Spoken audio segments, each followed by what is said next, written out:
Before we come to Deputy Prime Minister's questions, I would like to point out that the British Sign Language interpretation of proceedings is available to watch on Parliament Live TV. We start with questions to the Prime Minister. Dean Russell. Question 1, Mr. Speaker. Deputy Prime Minister. Mr. Speaker, I've been asked to reply on behalf of my right honourable friend, the Prime Minister.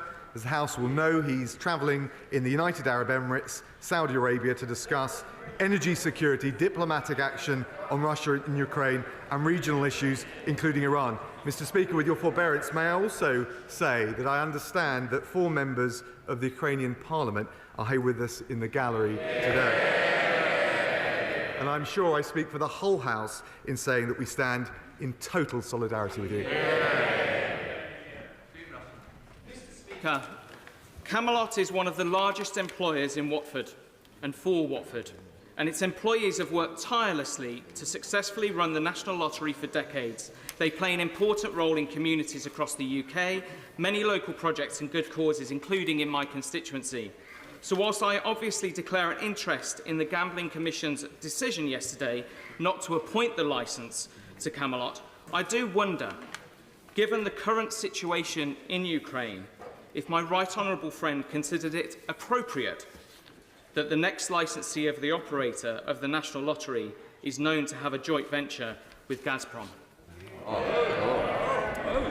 Can I thank my honourable friend and just say what an incredible job the National Lottery has done, delivering £45 billion to good causes. He's right, the 4th licence will ensure operator profits are better aligned with returns to good causes. Can I just also say on the specific points he makes, I understand that Alwyn's owner, Mr. Komarak, who's long criticised the Putin regime, is in discussions with the Czech Republic government regarding the joint venture with Gazprom and removing its involvement. We now come to the Deputy Leader of the Opposition, Angela Rayner. Thank you, Mr. Speaker, and can I also welcome Ukrainian MPs to this House today. And Mr. Speaker, can I start by wholeheartedly welcoming the positive steps towards returning Nazanin Zaghari-Ratcliffe and Anusha Ashuri to the UK. I'm sure members across the House want to show their support for their families and them. I know the Minister would agree that this devastating situation must never be repeated, and other British nationals still trapped in Iran need to be brought home. So will the Minister commit to a review of these cases to understand what more could have been done by the British government to secure releases, and whether the lazy comments of the Prime Minister worsened the situation? Deputy Prime Minister.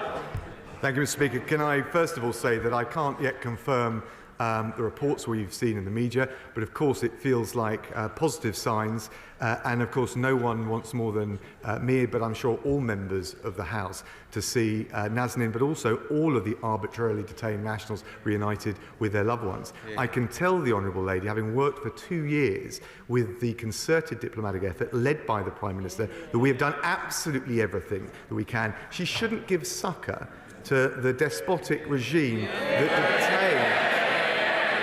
that detained our nationals in Iran or around the world by suggesting it's anyone else's responsibility other than theirs. Angela Rayner. Mr. Speaker, it's exactly for that reason that I asked for the review, that it's important to learn from our mistakes so we don't end up with other innocent families facing this ordeal again. So I hope the Minister will consider my comments. Mr. Speaker, I'd like to thank all of the people who have been working tirelessly to bring British nationals home from Iran, our diplomatic staff and our world-leading British intelligence agencies. The role of the British intelligence today is critical in the face of Putin's aggression. The Deputy Prime Minister oversaw our foreign intelligence services as Foreign Secretary. So can he confirm if at any time he overruled or ignored direct advice from the British security services?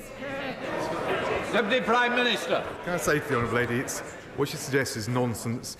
She's talking about the House of Lords. Appointments Commission. They have a vetting process. I have never overruled intelligence advice, and I wouldn't comment on the details of it. What I would say, and would agree with her, on the strength, the agility of the British diplomatic service, which time and time again are the unsung heroes in returning British nationals, often less celebrated cases than this, but I think now is a great opportunity to recognise the heroic work they do. Lorena. Absolutely, I agree with the Minister regarding his comments on their heroic work.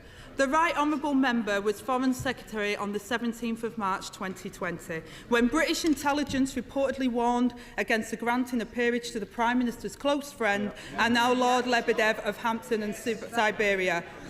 48 hours later, the Prime Minister visited Lebedev at his home in London. Details of that meeting have never been released. In July 2020, Lebedev's appointment as peer was announced. So can he tell the House what changed between the security warning and the appointment? Deputy Prime Minister. Sorry, the Honourable Lady knows full well all individuals nominated for a peerage are done so in recognition of what their contribution is to society. And I should say,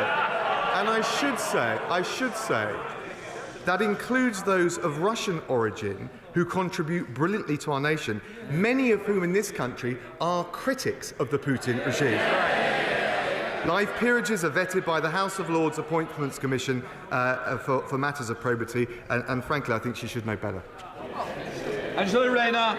Mr. Speaker, what I do know better is the central duty of any government is to keep the British people safe. There are now widespread reports that the Prime Minister did not accept warnings from our own intelligence services, granting a Russian oligarch, the son and business partner of a KGB spy, a seat here in this Parliament. It shouldn't matter if such a warning was about a close personal friend of the Prime Minister. It shouldn't matter if he gave the Prime Minister thousands of pounds of gifts, and it shouldn't matter how much champagne and caviar he serves. There's no ifs or buts when it comes to the safety of the British people. So I ask the Deputy Prime Minister, can he guarantee that the Prime Minister never asked anyone to urge the security services to revise, reconsider or withdraw their assessment of Lord Lebedev of Hampton and Siberia? Deputy Prime Minister. The suggestion she's making is sheer nonsense. But if she wants to talk about national security, then I remind her that she and her shadow cabinet colleagues not so long ago wanted the Honourable Member for Islington North.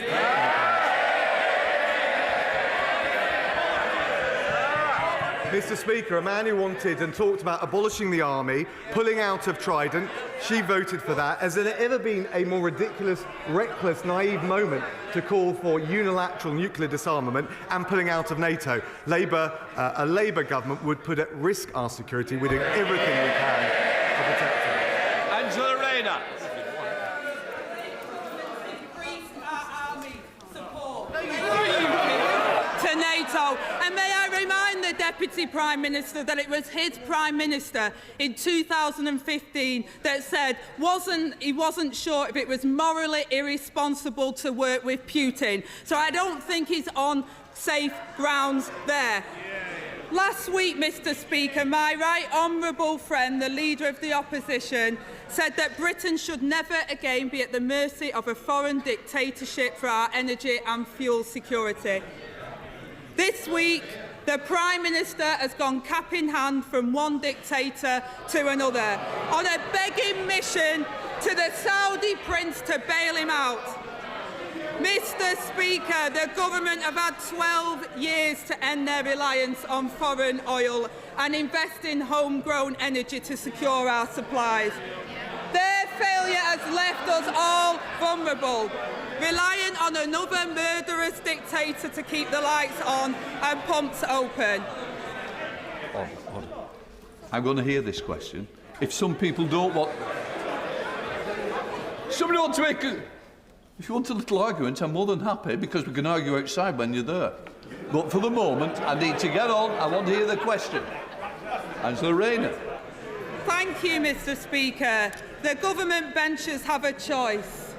They could accept Labour's plan to save working families hundreds of pounds on bills funded with a one-off levy on the soaring profits of big energy companies.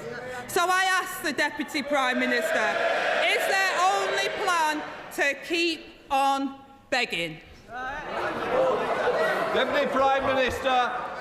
Well, can I just gently say to the Honourable Lady that when she was campaigning, as the rest of them were, to make the Honourable Member for Islington North Prime Minister, this Prime Minister was Foreign Secretary leading the response to the nerve agent attack. Hold on. I hate to say it, you can't keep going back for 12 years as a defensive mechanism. What we want to do, I'll decide. Thank you. What I want you to do, Deputy Prime Minister, please, if we could try and stick to the general, I have a lot of people ahead of me who are desperate to get in without talking about history. How far we want to go back is one thing in passing. Deputy Prime Minister. Thank you, Mr. Speaker. When she was... Order. Sir Desmond is not responsible for the opposition's policies. This is about the government. This is about questions to the Deputy Prime Minister. I'll put the questions and decide which are right. Deputy Prime Minister. Thank you, Mr. Speaker. I wanted just to point out, and I hope it's not ancient history, that the Prime Minister was, as Foreign Secretary, galvanising the response to the nerve agent attack in Salisbury at the time where the honourable member, the former leader of the Labour Party, was siding with Putin against the UK.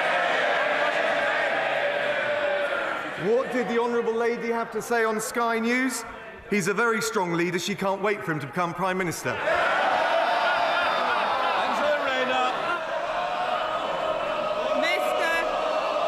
Mr. Speaker, there is a war in Europe. There is a fuel energy crisis in Britain. Democracy is at risk. We must support the courageous efforts of President Zelensky and the Ukrainian people. These uncertain times require leadership with integrity. A leader that works with the security services, can be trusted to say the right thing for British diplomacy and provide security for the British people. Instead, Mr. Speaker, we have this sorry excuse of a government sat before us. They hike tax on 27 million working people while the super rich increase their wealth. They watch energy prices rise by over 50% while the companies enjoy profits they didn't even expect. And they cavort with Russian oligarchs in luxury villas while neglecting the security of the British people. And remember, Mr. Speaker, they partied while the country was in lockdown and were unable to see their dying loved ones.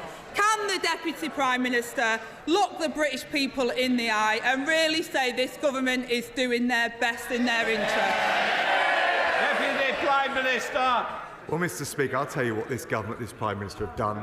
1,000 Russian individuals sanctioned, a combined wealth $45 billion. The impact of the sanctions and the diplomatic effort that this Foreign Secretary and this Prime Minister have led, the ruble plummeting, the Russian stock market at record lows, doubled the interest rates. We've also showed, Mr.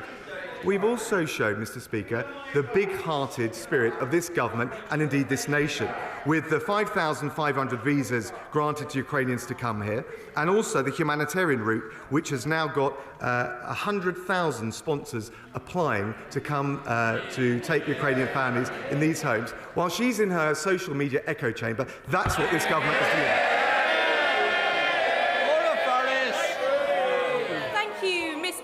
It was very good to see my right honourable friend visit the International Criminal Court earlier this week, but they have enduring difficulties with funding. Last year they had a $40 million shortfall in their budget because some participating states failed to meet their annual contribution. The International Criminal Court is only as good as the sum of its parts, so what steps can the government take to secure contingency funding to ensure that one day Russian military commanders in Ukraine can expect to stand trial for war crimes? My honourable friends, bang on. The Assembly of States Party is looking at the arrears.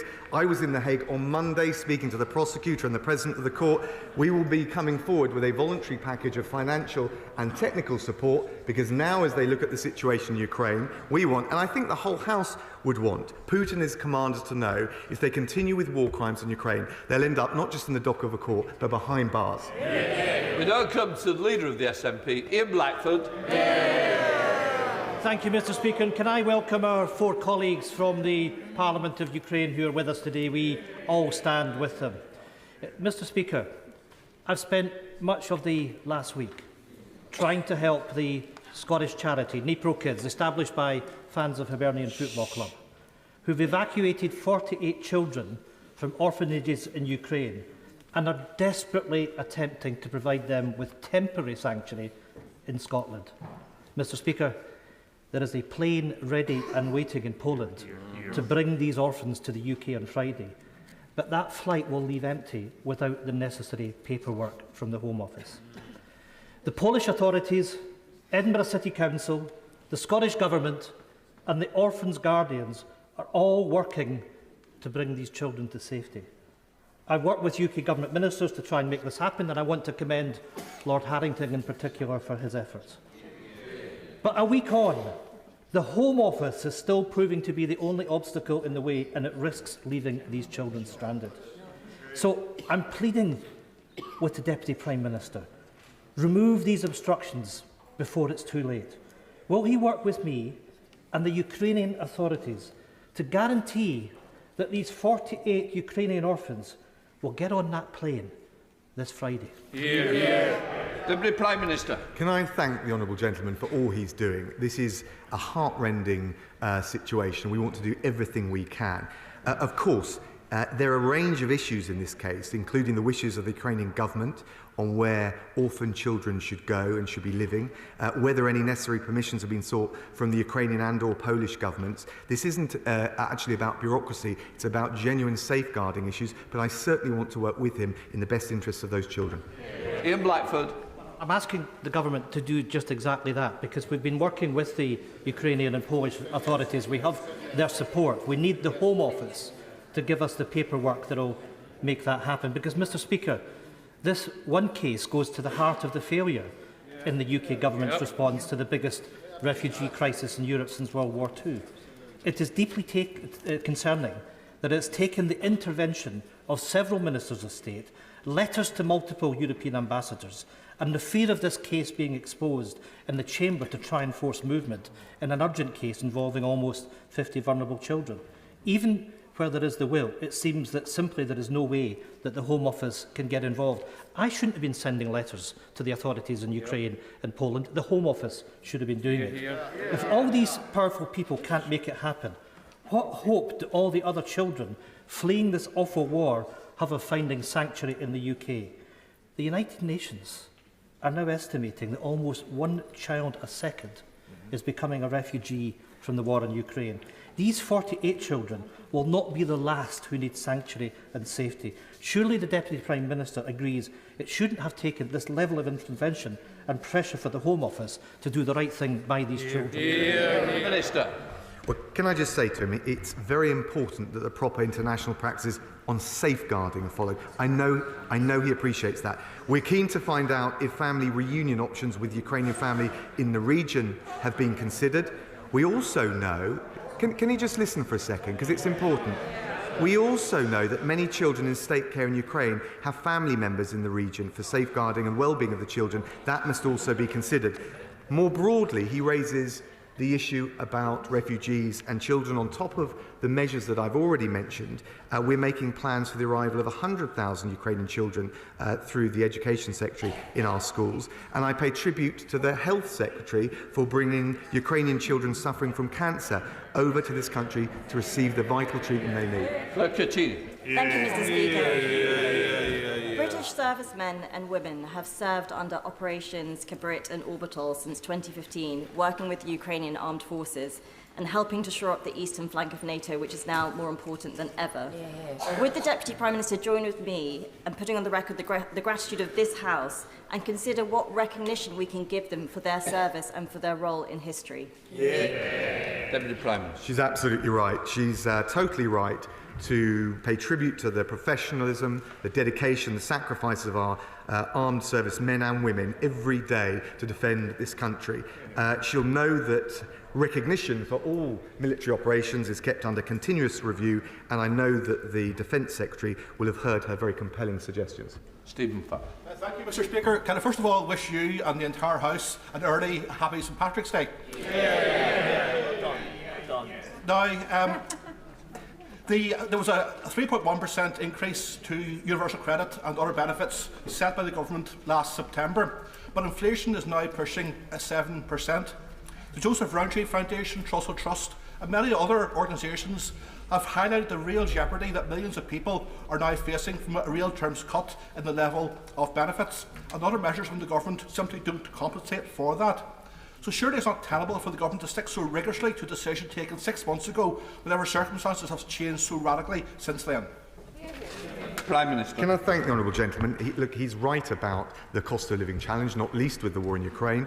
The government and the Chancellor have already put in place a £20 billion package across this year, £9 billion to help with energy bills, the rest to deal with the wider cost of living issues. That includes raising the national living wage. On UC that he mentions, we're giving nearly 2 million families an extra £1,000 a year. The Kickstart scheme, increasing the personal tax threshold by over 50% since 2010. We're doing everything we can, and of course we'll keep the cost of living issues under constant and regular review.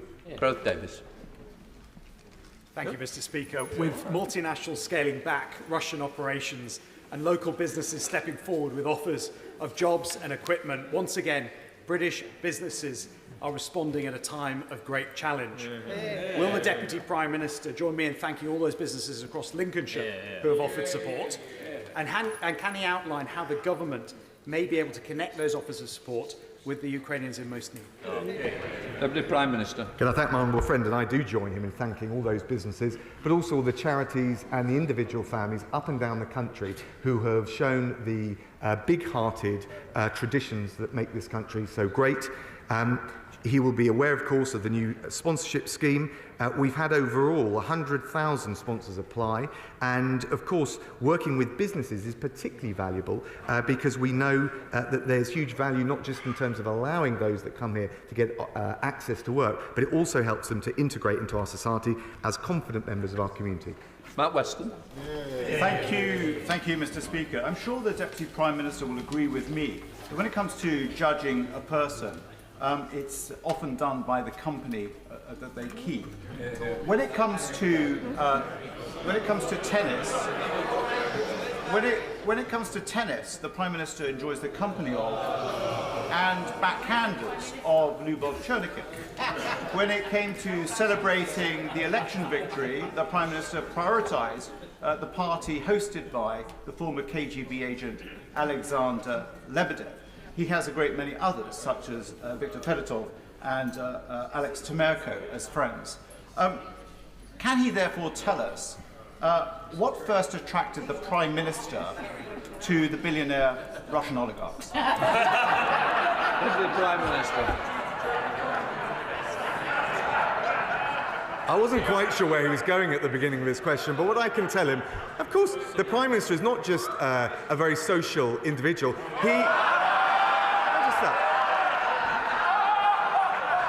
He wants this country to be open, outward-looking to the world. But we were the government, and he was the Prime Minister, and I was the Foreign Secretary, that introduced the Sergei Magnitsky sanctions, that put human rights sanctions, asset freeze and visa bans, not just on Russians where we have evidence of wrongdoing, but also the murderers of Khashoggi, also the persecutors of the Myanmar minority and many others. It was this government, not the Labour Party. Harriet Baldwin.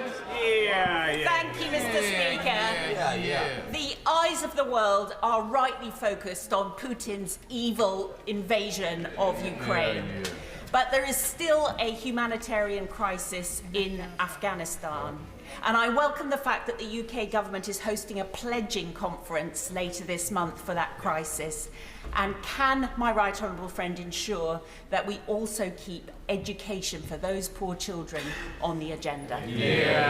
Deputy Prime Minister. She's absolutely right, and we will keep the focus on Afghanistan and the many other conflicts around the world that need our support. I can tell her that that particular conference will provide specifically support for access to girls' education, a long-standing priority of the Prime Minister. And I would also just point out that we've doubled our humanitarian aid to Afghanistan for the financial year to £286 million.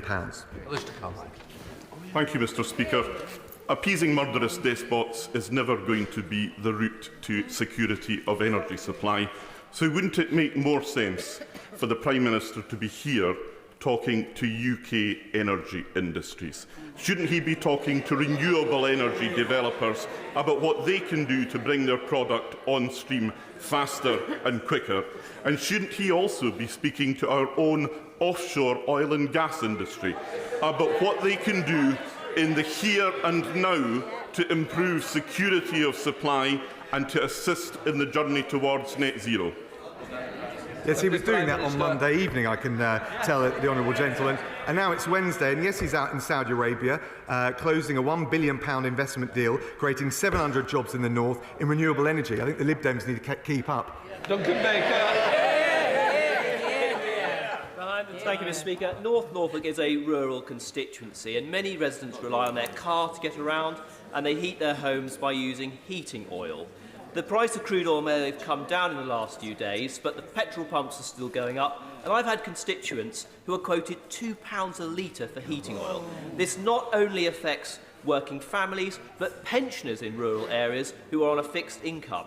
Can I ask that the Deputy Prime Minister does everything he can to make sure that in the spring statement we address these problems for really rural constituencies that are getting the double whammy of these crippling costs? Deputy Prime Minister. My honourable friend's absolutely right. He knows that we have got a £20 billion package this year dealing with the cost of living, £9 billion of it focused on energy prices. The issues that he talks about for his constituency, but I think up and down the country, are I think, very well made, and I know the Chancellor will have heard his suggestions. Jeff Smith. Thank you, Mr. Speaker. The Prime Minister is visiting Saudi Arabia, and as usual, we are told there will be frank, private discussions with the Saudis on their human rights record. But in the light of the state murder of Jamal Khashoggi, in the light of the brutal executions of 81 men at the weekend, why does the Deputy Prime Minister think that the UK's representations on human rights are so ineffective, and what more will we do to make the Saudis behave ethically? Can I thank the honourable gentleman? Can I just say to him, when I was Foreign Secretary and I went to Riyadh twice, and I know the Prime Minister will be raising these issues again, we talked about the women's rights defenders. He says we've been ineffective. They've all been released. We talked about Rauf Badawi, the author and critic. He was recently released. He mentions Jamal Khashoggi. We applied, I think one of the first to apply, asset freeze and visa bans on those responsible for his murder. So we are an outward, an international country. That is what Britain's role is in the 21st century. But we will never allow our moral red lines to be blurred. Tom Hunt. Thank you very much, Mr. Speaker. Rousseau once said about the Polish people, "You may swallow the pole, but you will never digest them." I think that powerful quote says so much for how the Polish people have stood up robustly and strongly against aggression over the years, and also about their steadfast support right now for their close and dear allies, the Ukrainian people. In Ipswich, we've had 3 lorries going from Ipswich to Lviv in support of the Ukrainian people. Will the Deputy Prime Minister outline the steps the government will take to support our close allies Poland as they take an unprecedented number of refugees, and of course, whilst they have their own security concerns in relation to Russia? Deputy Prime Minister. He's absolutely right, and I pay tribute to not just his constituents, but the Polish community in particular, and of course for their big-hearted support for the people of Ukraine. And of course, as a leading donor, I think the second largest donor to Ukraine, we've committed a further £174 million in aid, bring our total to £400 million. But that will also support those countries in the close proximity to Ukraine, their neighbours, and first and foremost will be Poland. Justin Mathers. Thank you, Mr. Speaker. On the 28th of April 2018, when he was Foreign Secretary, the Prime Minister is reported to have attended a party at a castle in Italy where he met a former KGB officer. Now, this was just weeks after the Salisbury poisonings and immediately after he attended a NATO summit on Russia. If that is not astonishing enough in itself, it is also reported he travelled there without any security detail or officials present. So will there now be an investigation into what sounds like a complete failure of national security? He's talking total nonsense. I don't have anything to add to what I've already said. In addition to my constituents' concerns for Ukraine, they're also concerned about planning policy. I wrote to the Prime Minister in October 2019 about the threat to the Goring Gap. It's against government policy, it's against public interest for every green field that's a strategic gap to be built on, and inspectors made a decision which would wipe away the planning powers of every local council in the country. Can I ask if the Prime Minister will see me and if the government will revoke this inspector's mistaken decision? Can I thank the honourable gentleman? Can I also, I empathise as someone with a massive proportion of Green Belt in my constituency on the frustrations I think honourable members across the House feel with some planning decisions that are made. However, once a planning decision is final, it can't be challenged unless it's successfully challenged in the courts. Stephanie Peacock. Thank you, Mr. Speaker. Last year, 255 children and young people were admitted to Barnsley Hospital for self-harm. That is 15 times the national average. This is a public health crisis. So will the Deputy Prime Minister ask the Health Secretary to meet with me and healthcare providers from Barnsley to immediately respond to this mental health crisis? We've put a huge amount into both mental health and wider the NHS budget, not just on COVID, but to respond to the wider issues. I will certainly make sure in relation to the specific issue that she raises that an appropriate health minister will see her. Dr. Julian Lewis. Are any oligarchs with UK passports on our sanctions list? Can I thank the chair of the ISC? I think I would have to let the Foreign Secretary and the Foreign Office check carefully and respond to him in due course. Stephen Timms. Thank you, Mr. Speaker. 3 weeks ago, the chair of the UK Statistics Authority, Sir David Norgrove, wrote to the Prime Minister to point out that his repeated assertion that employment is now higher than it was before the pandemic is incorrect. Yesterday's employment statistics show 840,000 fewer self-employed people now than before the pandemic, and that overall employment is 580,000 lower. Does the Deputy Prime Minister agree that truthfulness is vital to trust in our democracy? Does he accept the correction from Sir David Norgrove? Look, of course, we listen very carefully to David. But what I would say to the honourable gentleman is actually, he points to the data yesterday. It showed that unemployment has fallen below 4%, is back at pre-pandemic levels, and is being termed a remarkable success from everyone to the Resolution Foundation. He talks about the truth. There's one golden truth, and that is whenever there is a Labour government in the past, unemployment has always been higher when they left office when they started. Mr. Speaker, that's the jobs guarantee you get with Labour. Thank you, Mr. Speaker. Thank you, Mr. Speaker. We have now provided more than 3,000 anti-tank weapons, training and other military support to Ukraine, alongside crushing financial sanctions on Russia and more bilateral assistance, humanitarian assistance aid than any other country. But can my right honourable friend confirm that we will continue to deliver further military aid and support, and with that we will supply the Starstreak anti-aircraft missiles necessary to destroy Russian jets? My honourable friend is absolutely right. We've delivered over 3,600 anti-tank missiles weapons. We'll also be sending a consignment of the Javelin anti-tank missiles, and we are indeed, as he says, exploring the donation of Starstreak anti-air missiles. Dan Carden. Thank you, Mr. Speaker. It's welcome that Ukrainians seeking asylum in Britain will have the right to work and access to public services. We should always offer sanctuary to those fleeing persecution. People who come to Britain to make it their home, no matter where they're from or the colour of their skin, make a hugely positive contribution to our society and economy, if they're supported to do so. So how can the government now justify not extending the same welcome and the same rights, including the right to work, to all people seeking asylum in Britain? Deputy Prime Minister. He's right that we have a strong tradition, and we've shown we've stepped up to the plate with the Hong Kong British National Overseas Citizens, with Operation Pitting, which brought 17,000 back, and we will go further and beyond the normal rules when there is a crisis, as we've seen in Ukraine. He's absolutely right about what he said in relation to the current scheme. Those coming here, the Ukrainians can live, work and access benefits. They can stay for 3 years with leave to remain, and I'm proud, and the whole House should be proud, not just of the big-hearted approach of this government, but also the 100,000 British sponsors who've come forward and said they will open their homes to those refugees. Sir Ian Duncan-Smith. Mr. Speaker, can I ask my right honourable friend that as the brilliant Ukrainian people fight and die on a daily basis for their rights of freedom and democracy, it's important, therefore, that we make something very clear, and I wonder if he would do this. They have asked for membership of NATO for a significant period of time, and NATO has chosen not to give it to them.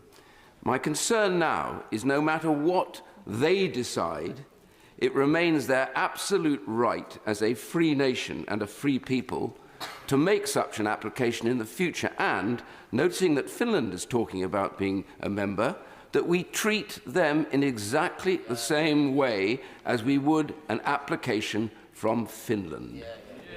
Well, can I thank my right honourable friend, and he will have heard what President Zelensky has said overnight in relation to this. But one of the things that we've always been crystal clear as a government is that if there is a diplomatic off-ramp, and I have to say we have a heavy measure of scepticism about whether Putin could ever fulfil such a deal, but if there is, it has to be done with the will and the volition of the Ukrainian president and the Ukrainian people. We now come to Karumana. Thank you, Mr. Speaker. My constituent is a popular parish priest in Glasgow. Originally from Nigeria, he became a British citizen last year and applied for his first British passport last summer. On his naturalisation certificate issued by the Home Secretary, it includes his title, Reverend Father, under his name. This is causing the Passport Office unexplained difficulties, and 7 months on, he's still waiting for his passport. Can I ask the Deputy Prime Minister to look at this case as a matter of urgency? His mother is extremely ill in Nigeria. He needs to get his passport to visit her. Yeah. Deputy Prime Minister. Can I thank the Honourable Lady for raising that case? It sounds very sensitive. I will make sure a Home Office Minister looks at it as a matter of urgency. That finishes questions. I'll just let the room clear and then I'll do a punch one.